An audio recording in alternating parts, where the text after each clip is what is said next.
Good morning! For today's video po ay gagawa tayo ng maha blanca. So kung mapapansin nyo sa channel ko po ay first time ang maha.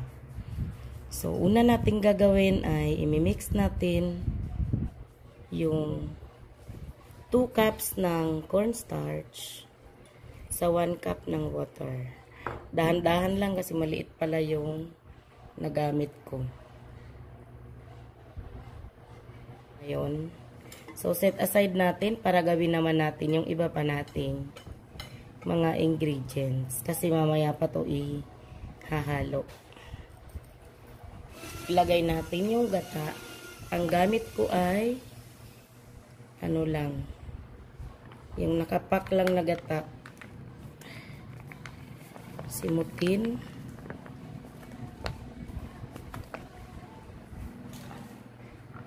Palagi na tayo ngayong Coco Mama. Ayan. 200 ml ito. Dalawa yung ginamit ko. Kasi sobrang lapot din naman nun. Dagdag ako ng 2 cups ng tubig. At ilagay na natin yung ibap na gatas. Isang lata to na yung malaki. Ilagay na natin yung condensed milk, isang lata din. Ilagay natin yung whole corn. So, yung whole corn po, half lang nitong lata yung ilalagay ko. Kasi gusto ko, meron pa siya sa toppings. Dadagdag ko to sa toppings para mamaya. Then, ito po yung cream style corn. Ayan. Iubos ko na po itong isang buong lata. So, dahil dyan, nag-overflow na siya. So, mag-change lang po ako ng paglulutuan. Ito kasi ay medyo may kanipisan. Ayan, wala pa po tayo sa apoy sa mga puntong yan. Haluin po natin na mabuti para magsama-sama yung mga ingredients. At bago natin isalang sa apoy ay magdadagdag po ako dito ng 1 cup ng asukal. Kasi matabang din naman po kahit may condensed milk kapag hindi tayo magdadagdag ng asukal.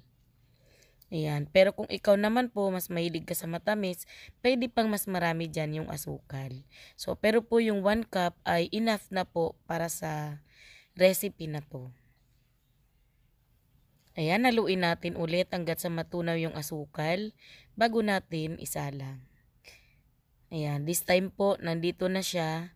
Nakasalang na po siya sa ating induction cooker. Ayan, pwede pa siyang malakas yung apoy dyan. Para mas mabilis siyang uminit. Kasi medyo marami-rami din itong nagawa natin. Ayan. Pwede mo namang hindi yan ituloy-tuloy ng halo. Pero ako, hinahalo ko kasi manipis nga yung lutuan ko. Baka dumikit siya agad.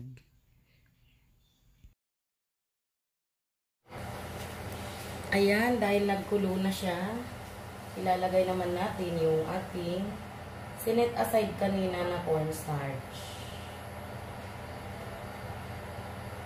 Ayan, bago ilagay ang cornstarch, make sure po na hinalo-halo natin muna bago natin ilagay ng paunti-unti.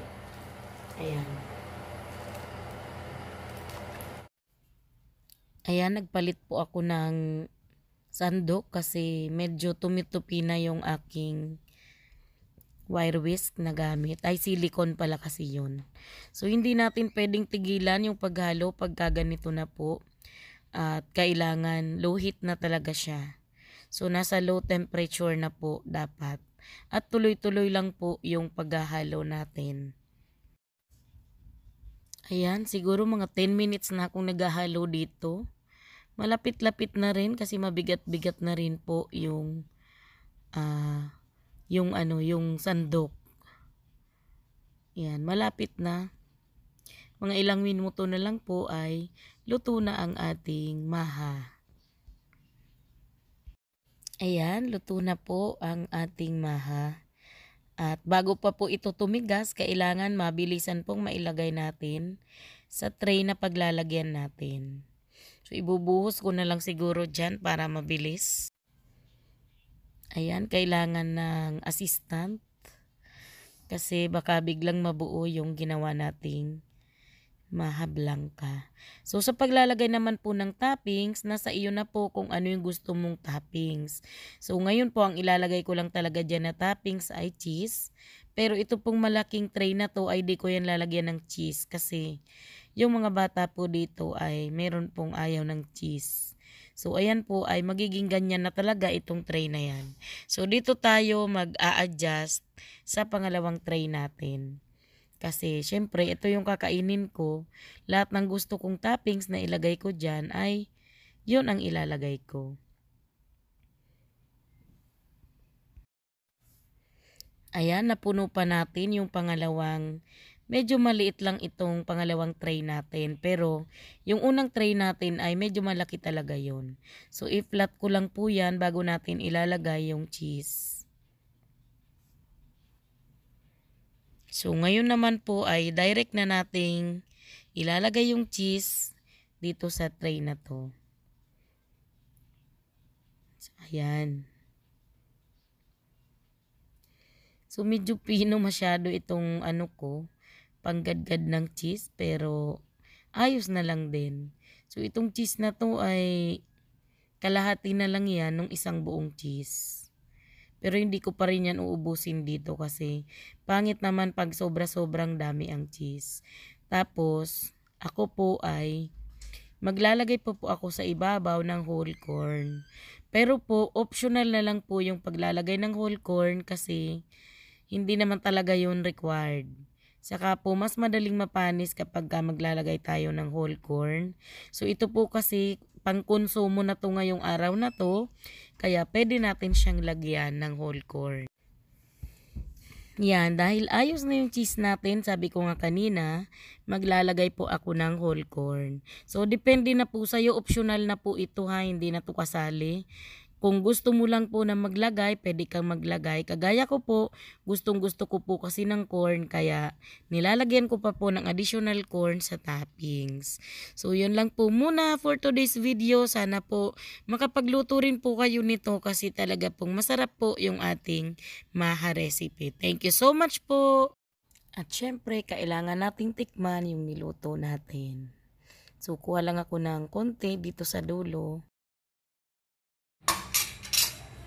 Tapos kain.